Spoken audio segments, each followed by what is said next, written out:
오늘은 민주당이 이준석을 싫어하는 이유에 대해 이야기하겠습니다. 민주당은 이준석을 굉장히 싫어하는 태도를 여러 차례 보여왔습니다. 물론 국민의힘도 비슷한 입장을 취해왔습니다. 최근 들어서는 조금 덜하지만 민주당이 이준석을 좋아했던 적은 없었던 것 같습니다. 이준석은 하버드 대학을 졸업했다는 스펙이 증명되어 있습니다. 그리고 방송에 출연하며 똑똑한 이미지를 쌓아왔습니다. 또한 지식을 말로 전달하는 능력이 뛰어나고 정치인 중에서는 젊은 축에 속합니다. 현재 그는 개혁신당의 대표로 활동하고 있습니다. 그리고 민주당과 국민의힘을 모두 비판했습니다. 민주당에게는 이재명 대표의 방탄을 비판했고 국민의힘에게는 윤석열 대통령의 계엄을 비판했습니다. 즉, 특정 진영을 가리지 않고 잘못된 부분을 비판한 것입니다. 지금의 정치는 잘못을 알면서도 같은 편이면 무조건 감싸줍니다. 그것이 한국 정치의 현실이고 정치인들이 해왔던 방식입니다. 하지만 이준석은 다른 길을 선택했습니다.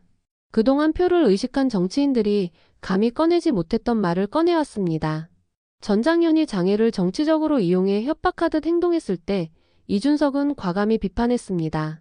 나아가 직접 토론까지 했습니다. 또한 문재인 정부 시절 가장 심각하게 드러난 남녀 갈라치기에 대해서도 비판했습니다. 이준석은 기존 정치인들과 달랐습니다.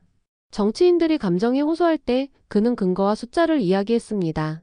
일부는 이준석을 두고 모두각이라고 비난합니다. 그러나 그게 원래 당연한 것 아닙니까? 같은 당에 있다고 잘못을 말하지 못하는 것이야말로 독재가 아닌가요? 같은 당에 있다고 잘못을 말하지 못하는 것이야말로 독재가 아닌가요?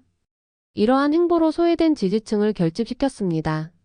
물론 숫자는 적지만 의미는 있습니다. 특히 젊은 세대가 그를 지지하기 시작했습니다. 그렇다면 민주당이 가만히 두겠습니까? 그러나 이준석을 공격할 뚜렷한 약점이 없습니다. 명태균 사건이 있긴 하지만 특검으로 밝히면 되는 문제입니다. 이준석 본인도 특검을 원한다고 말했습니다. 민주당은 내란 프레임으로 국민의힘을 공격할 수 있습니다. 하지만 이준석에게는 프레임을 씌울 수가 없습니다. 내란 문제에 대해서도 그는 당연히 비판했습니다. 국민 상식선에서 잘못이 있다면 누구든 비판한 것입니다. 그렇다면 민주당이 뭐라고 할 수 있겠습니까? 잘못을 덮어두고 침묵하라고 강요할 겁니까? 어떻게 보면 이준석은 양쪽을 모두 약 올리지만 제재할 방법이 없습니다.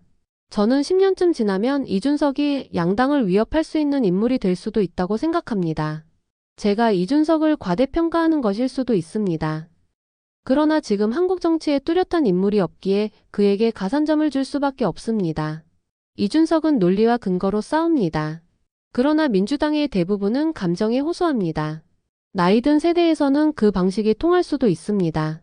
하지만 젊은 세대 가운데서는 이미 깨닫는 사람들이 늘고 있습니다. 논리와 근거가 아닌 감정으로만 정치를 하는 방식은 점점 힘을 잃을 것입니다. 그래서 저는 10년이라는 시간을 둔 것입니다. 제발 한국 정치가 더 이상 감정적으로만 흘러가지 않았으면 합니다. 이상 자유로운 이야기였습니다.